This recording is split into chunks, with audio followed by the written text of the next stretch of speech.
Sorry, Katie.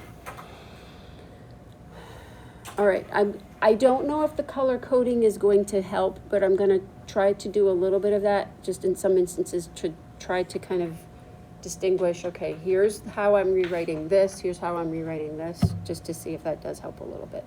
But hopefully you notice with this, the simplifying part comes in just because we get this complex fraction, we've got to do keep it, change it, flip it. Okay? So cotangent of x over cosecant of x, it simplifies to just that cosine of x. You guys have simplified your first expression. Onward. For the first one, is there like a reason for writing them like this? If you could just write them like that? Like, why even write them as a fraction if you can just do the, like, dividing out? Like, 'cause I feel like you just skip that whole step, right? Or does it? What I'm trying to understand what you're saying. Are you saying you can go straight from this step to that step? Well, you could just get those numbers instead of doing that whole fraction thing, because you could just look at cotangent, right? I mean, I don't know. If you can go straight from this step to this without writing that, I'm totally okay with that. Okay. But don't try to do too much in your head. Okay. Because I have to be able to follow what your thinking process is. That's like the verifying identities that we get to, you're going to have the answer. I have to read through all of the work and see that your thought process to get to the final answer is right. Okay. So you got to practice kind of writing out those steps. Okay. But I would be okay if you could go straight from this to that. Okay. And I think that's what you were, I Yeah. think that's what you were saying. That's Okay, cool. All right, onward, number 2. Cosine, we're gonna keep that as is. How can we rewrite that? Secant. 1 over cosine. And plus, this is sine of x over cosecant is 1 over sine of x. So when we do keep it, change it, flip it with this, what do we end up with? Careful. Yeah.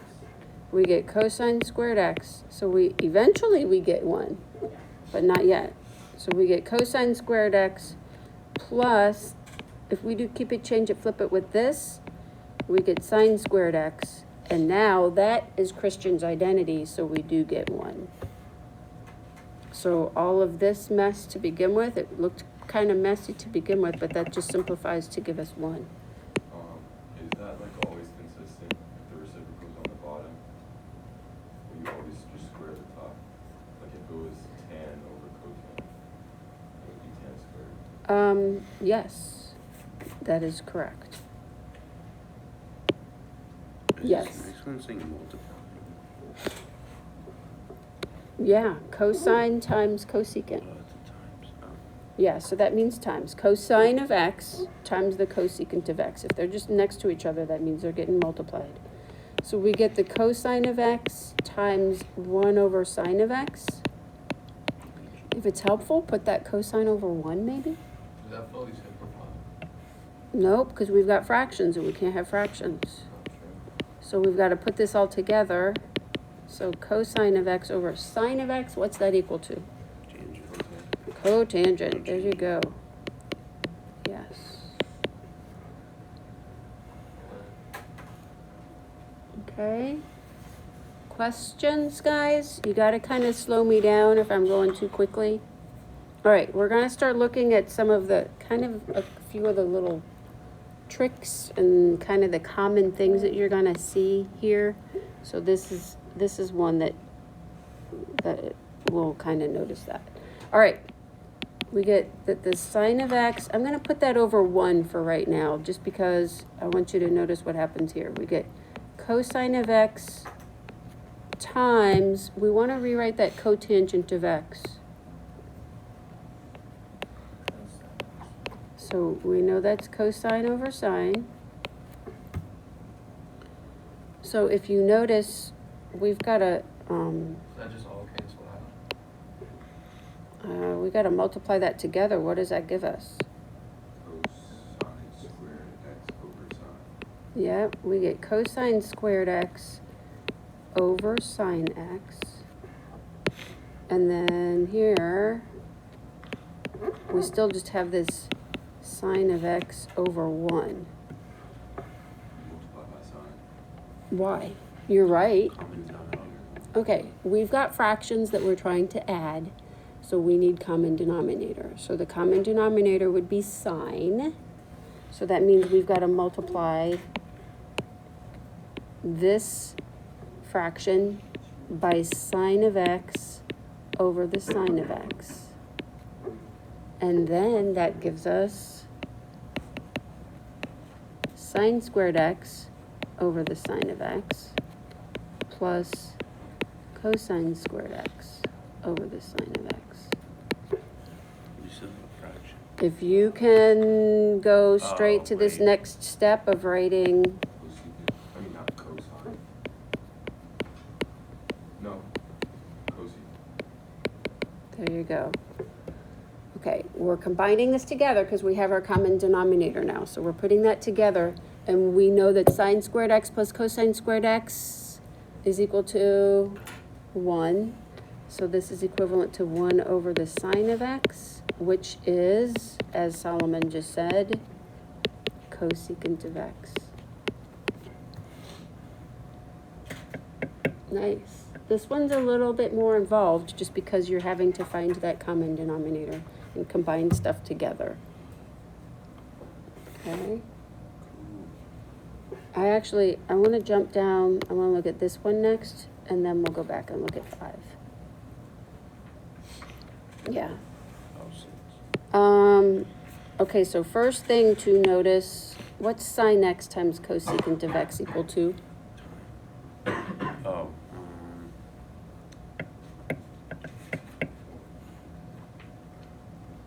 There you go.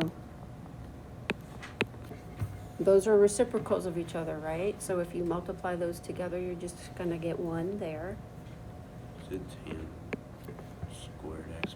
There you go. Yes, this is equivalent to tan squared x. That's sine squared x over cosine squared x. So, and what's tan squared x plus 1 equal to? That sounds like Jackson's identity to me. Cosecant squared. So this is equal to secant squared x. So this is kind of another little trick that you will see every once in a while where you see these squareds here, and you're gonna, as long as they're both squared, you can write that sine over cosine times sine over cosine gives us that sine squared over cosine squared. So we get that. Okay? All right. Let's look at number 5. So for number 4, we had to find a common denominator and put everything together. In some instances, like in this case, if you notice, we have a common denominator, so we can break things apart. In other words, we can take and put these two over each other. Yikes, and I wanted to be in highlighter mode. We can take those two and put them over each other, and then we can take these two and put them over each other. So in other words, break this up, and you may want to even make a little note about this. Break up each term over denominator. Okay, so cosecant of x over sine of x minus sine of x over sine of x. Is that just 1? So that's just 1, yep, that's not too bad. All right, here we get 1 over sine of x, that's what cosecant's equal to, over sine of x over 1. If we do keep it, change it, flip it, what's that gonna be? Cosecant squared x. Yes, you're jumping the gun though. I'm fine if you can see that, but I want people to see this first, just in case they didn't see that right away. So if you do keep it, change it, flip it for this, you get this. And 1 over sine squared x is, as Solomon just said, cosecant squared x. And then we're subtracting that 1. That sounds like an identity to me.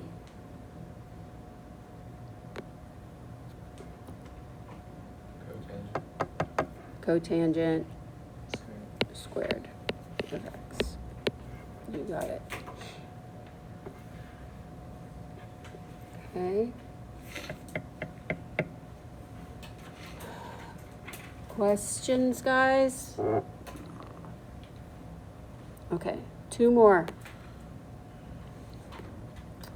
I've kind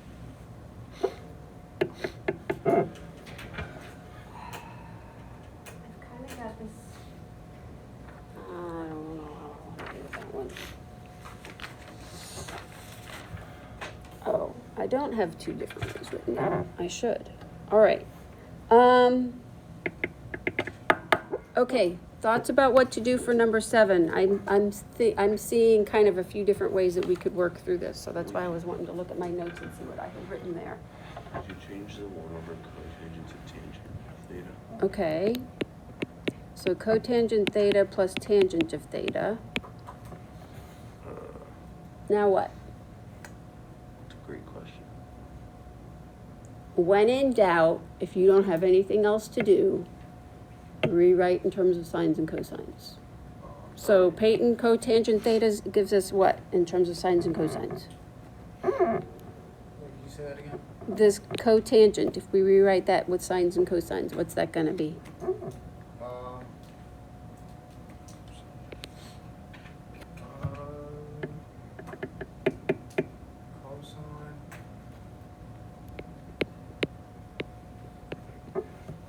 Over sine? Yeah, you don't sound too sure about that. Where's your reference sheet? Oh. Verify. Say it with conviction. Cosine theta over sine theta. Okay, plus, what about tangent? Preston, how can we write that using sines and cosines? Secant over cosecant? I want to use sines and cosines.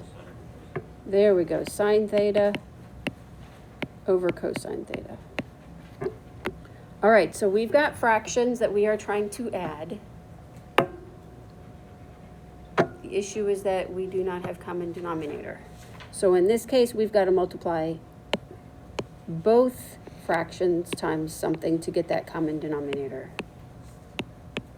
So this fraction's got to get multiplied by cosine theta over cosine theta. This fraction over here has got to get multiplied by sine theta over sine theta. I'm going to condense this all together to begin with because we know eventually it's got to get put together. So we get cosine theta times sine theta in our denominator. That's our common denominator. What do we have up top when we multiply that together? Cos squared x plus sine squared x. There you go, cosine squared x, or cosine squared theta, plus sine squared theta. And that's Christian's identity. Did you have any idea how important you were going to be for all of this? I'm teasing. Everyone's important. 1 over cosine, what's that equal to?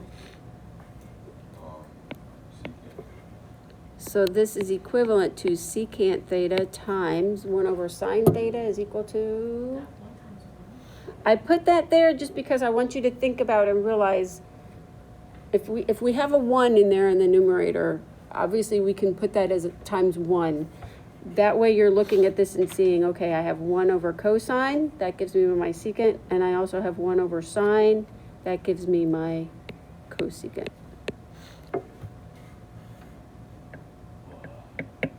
That's legal, Is that the same? because it's multiplying. So this is the final simplified answer, because we don't have fractions anymore, right? Maya, you look a little confused on that one. No, I got it. Okay. All right, last one, and then you guys are going to do some practice here. Just When were you, oh, wait, never mind. We've got fractions that we're trying to subtract, so we need common denominator. Is this like a foiling one?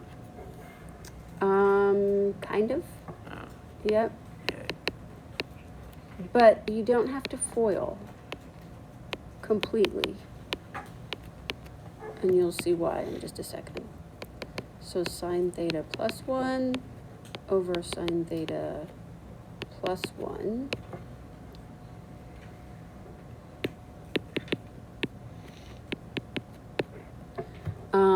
You don't have to foil completely because if you notice, it's the exact same thing, only one's plus and one's minus. So remember, you just have to multiply first and last. The O and the outside and inside add to 0, so you just have to multiply first and last. So you get sine squared theta minus 1 when you FOIL that. And then minus sine theta minus 1 over sine squared theta minus 1.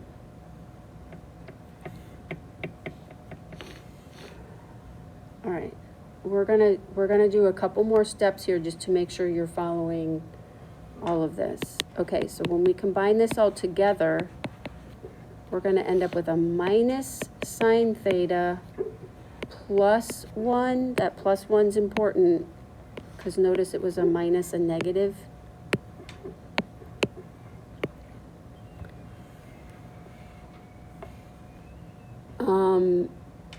Actually, I lied. We're gonna condense this too here.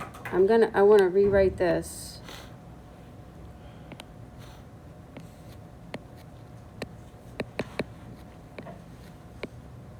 As 1 minus sine squared theta, because that's an alternative form to an identity.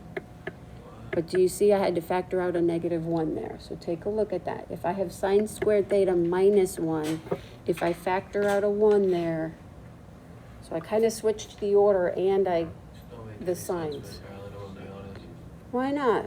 I don't know what you're doing. Sine squared theta minus 1. If I factor out a negative 1 from that, it's going to be... Is this in the denominator? Yep. If I factor out a negative 1 from this, I'm going to get this. Why'd And you then leave I'm one just in switching there? that sign there. But why I'm are you- switching the why are you order. doing all that? Like, what's, like, why? Why? Because I recognize that right there as an alternative form. Yikes. This is an alternative form to Christian's identity. It is. It is. Oh, yeah, okay. Yeah, that kind of makes sense. So a lot of times when you end up having to do that foiling thing, you're going to end up with a Pythagorean identity somehow, some way. So would that just be tan? So this is, okay, in the numerator, what do we get? We get 2 in the numerator, and in the denominator, we get negative 1 times 1 minus sine squared theta is cosine squared theta. So, not tan, Preston. You get 2 in the, yeah, you get 2. Oh, wait, I see it, yeah.